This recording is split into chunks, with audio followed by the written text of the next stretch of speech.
Boker Tov, and good morning. I'm Rabbi Steve Moskowitz of Congregation Lador Vador, and this is Monday Musings, the first and great Monday Musings show on Facebook.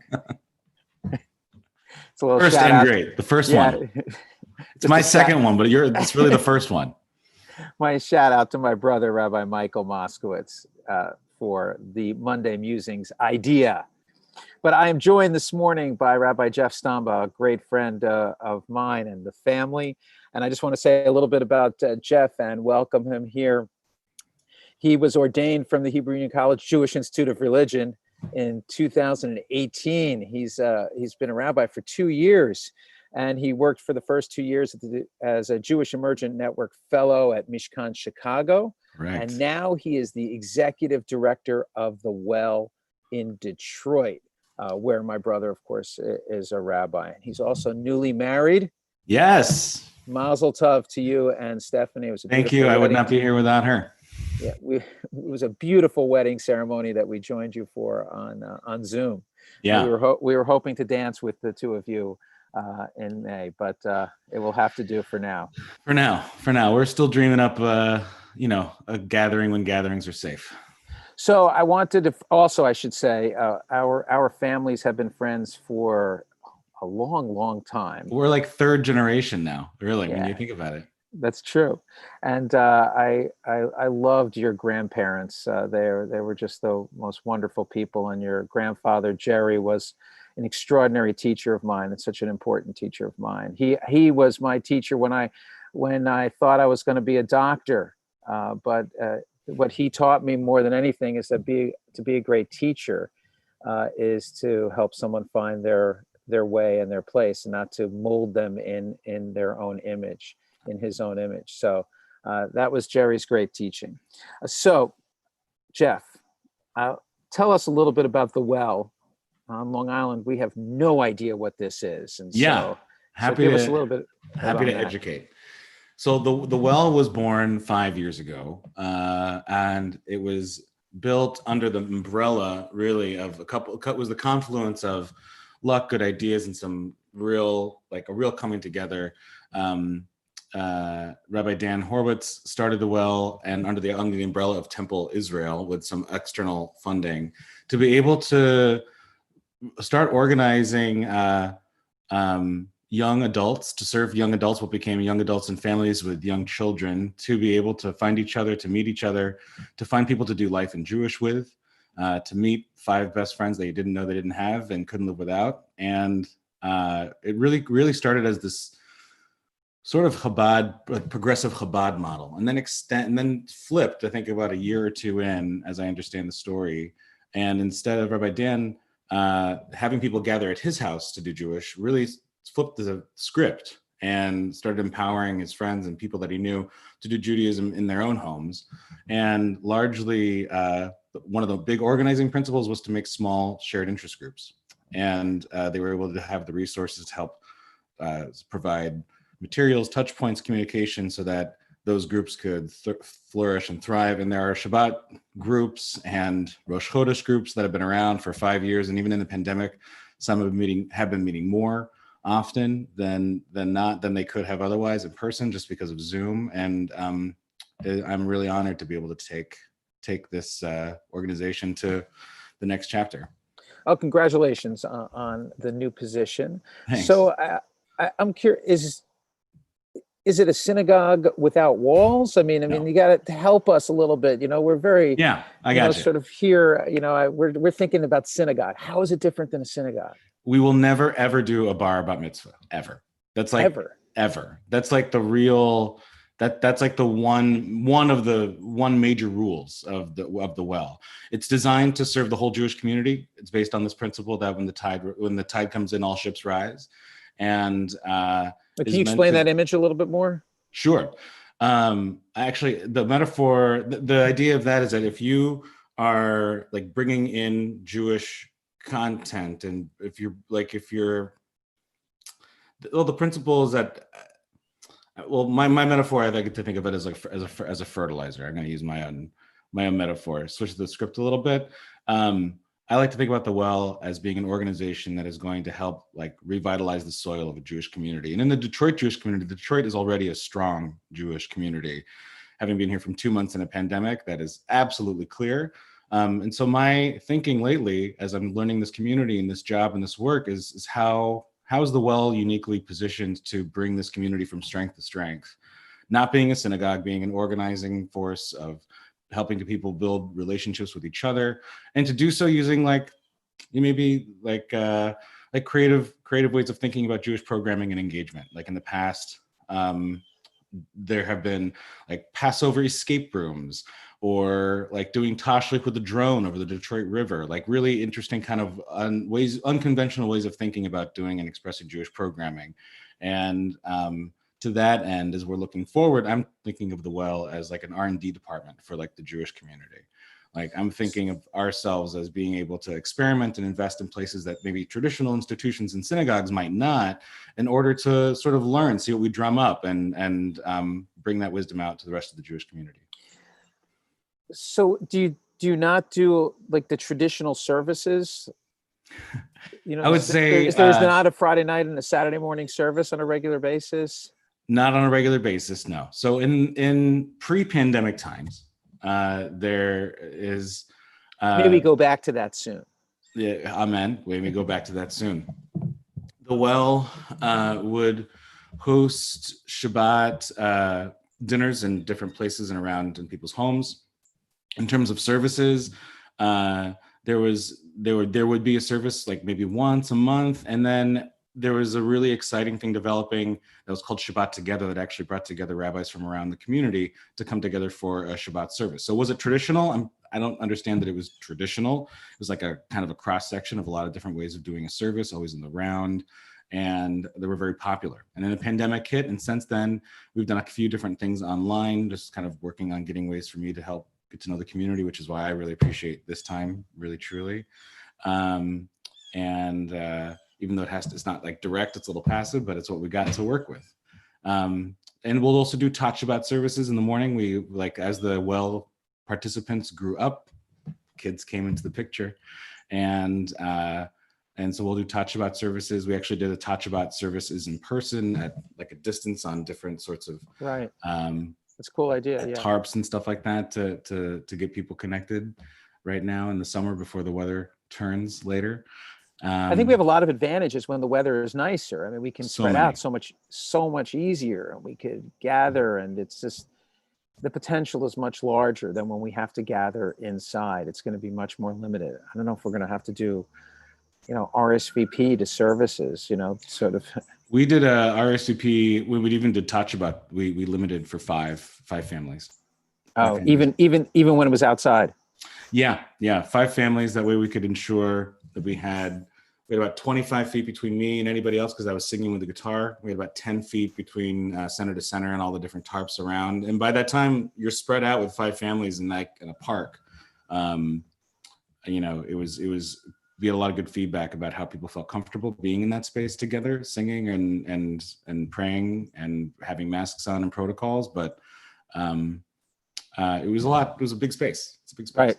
Can we go? I want to go back a little bit, because sure. I'm fascinated, and I think my friends and colleagues and congregants on Long Island will be especially this philosophical idea, no Barnba Mitzvah. Can you say more about that? Yeah. This has to do with that, with being, I think, in service to the whole Jewish community in Metro Detroit, and sort of helping be a place where young adults can engage with Judaism, meet them wherever they are. And, over the course of time, between when they might engage with the Well, find people to do life in Jewish with, build those connections, a little chavara here and there, they'll eventually age out of sort of being a primary target audience for our programming. And at that point, they, God willing, will have built relationships with me and other people in the community, or have past relationships. In Detroit, this happens a lot. The families will have like previous relationships, like generation to generation, with different synagogues and shuls in the area. And then they'll find themselves either at those synagogues and shuls and communities, or maybe somewhere else, depending on how they've independently grown with their partner or with their family. towards a different way of Jewish life and expression at home. So it's not, the idea is not to replace the synagogue, but not to at all. also, it's in some ways to be a stepping stone for if people find that meaningful. Yeah. They then go, go, for example, to a Shir Shalom and a Rabbi Michael Moskowitz. Yeah, just as an example. Or Sharet Tzedek, like or a Shir Shalom.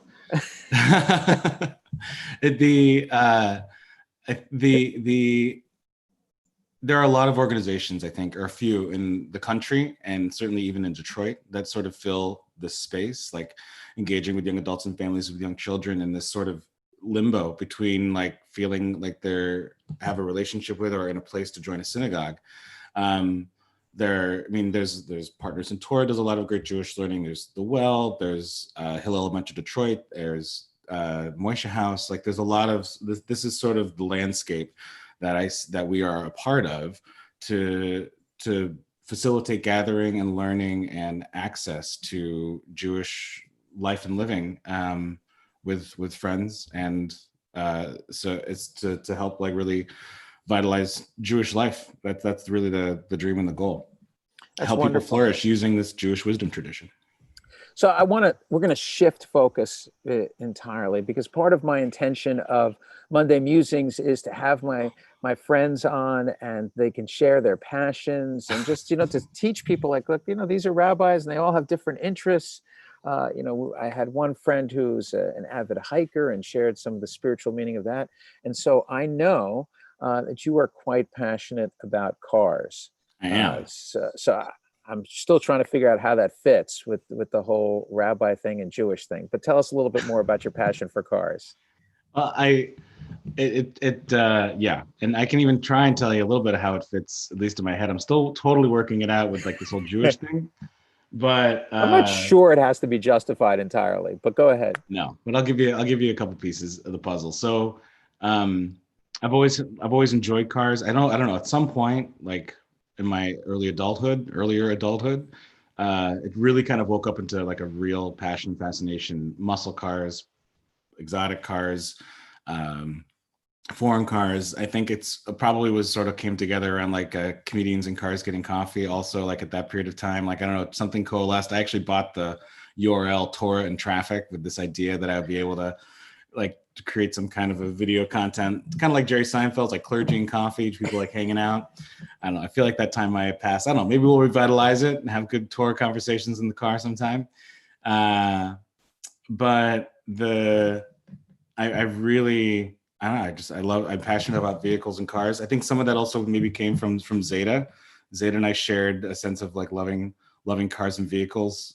He always wanted a Porsche, but by the time I think as I understand it, he was able to get one. He could get in it and enjoy the ride, but he had a hard time getting out of it. So you're in the right town for muscle cars, I believe. Oh man, I know it. I hear it every night. There's like races in the summer, I guess like street races or whatever. And a lot of engines like humming and going and racing around. Half the time I think to myself, man, I wish I was out there. And half the time I'm like, man, I want to go to sleep. But I think, but when I come to like really thinking about it, like I watch a lot of car content like on YouTube and things like this. There's something beautiful about the engineering of a vehicle. I really believe it. Like there's so many like intricate working parts.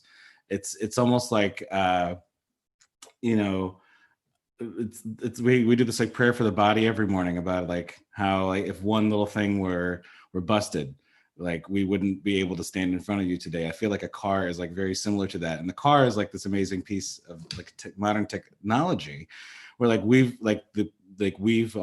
as the human species have like created this model, this engineering, and this piece of like real beauty and balance is like and I think there's really something beautiful about that. We need this. We take it for granted. It's how we get around and work in the world. And there's something really special about that. We do have to take care of our cars as much as we take care of our bodies. Yeah. Yes. That's for my father, who I actually secret be known. I only really wash my car before he comes and visits. So because I know it's important to him. But as long as my car just works and gets me to and from, I'm happy. I don't doesn't matter to me which it is Yeah. or what it Carl is. also has a passion for vehicles.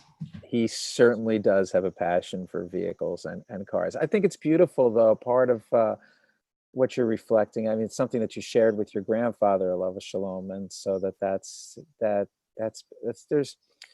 part of what invests meaning in things. You know, sometimes we dismiss things and objects as they can't possibly be spiritual because it's, you know, some man-made, so to speak, uh, uh, object, and we worry too much that we invest too much meaning in it. But part of it, it's, you know, it could be a repository for memory. Yeah, and also and also actively, I think that there's a lot of opportunity to think about driving as a spiritual practice too.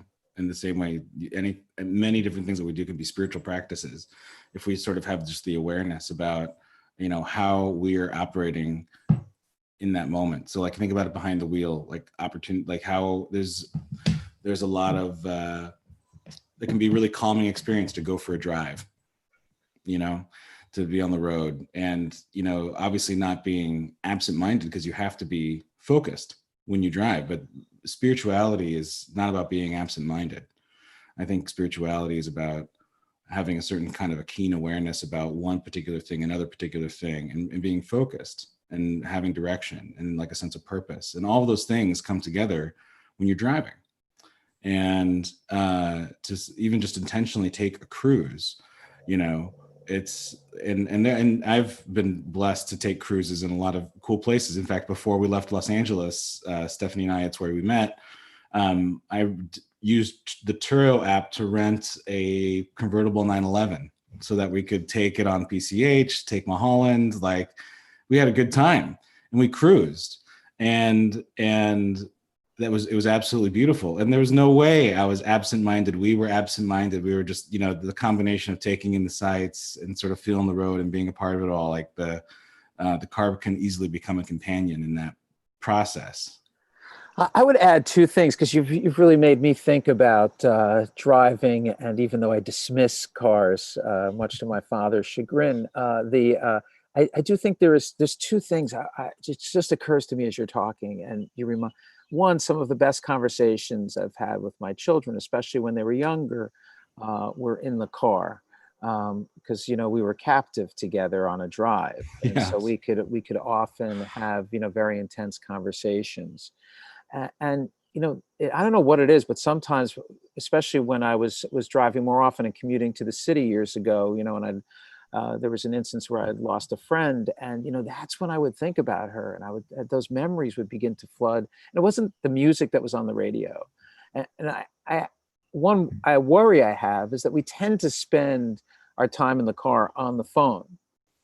You know, Yeah. now, like, you know, like it's got, you know, God forbid that time, that trip between here and there would be wasted time, and we wouldn't use it to make a phone call Yeah. and catch up when we could actually just be alone with our thoughts, or be alone with the person sitting next to us as we're driving, and that intention can be quite beautiful, as you said, and spiritual, and can restore a great deal.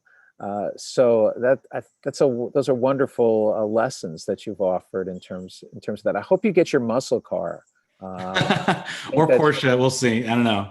You may I've been not. oscillating on what if I had an extra car payment a month to spend, what direction would I go? That's a fun game I like to play with myself. Okay, yeah, that might be the 10th commandment, but I'll leave you to that one. So, but I'll let you go on that one. But I would, you know, just while you're in Detroit, you may want to go towards the muscle Towards the car. muscle? Yeah, you're right. Yeah, I think that's good. I think that'd probably be a good idea, Actually, and will I serve will you share. well. I'll share that story. I shared it with you yesterday about Zeta and Mustangs. We had a really fun. This is a fun story. He was in a walker and in his 70s, I believe. And anyway, we went to a Ford dealership in St. Louis, outside of St. Louis, and he went in and we sat together. And he was like, "I'm going to buy my grandson a car, and so that we could test drive some cars." And then he went over and walked over to a GT that was in the floor, and I leaned over to the guy and I was like, "We're not buying a car. We just want to have some good times like me and my grandfather." And he said, "I think I got just the thing for you." And he pulled around with like a brand new Shelby Mustang manual, and he was like, "The roads to really go on are like down there. Take a left and come back in a little bit." And we just had a blast. That's awesome. I'm pretty sure that story would not happen in New York if it was a New York dealership. I just you might have had to keep the story going. There's a little more skepticism here in New York about that, but it's beautiful. I'm glad that they offered that memory to you and It was special. for you. Yeah. Well, Jeff, look, thank you for joining me on Monday Musings. I hope this has offered a spiritual kickstart to the week, and you offered us a beautiful teaching and a reminder that we can find spiritual meaning in our lives in really anything, even if it's driving to the store. So Amen. thank you so much. Boker Tov.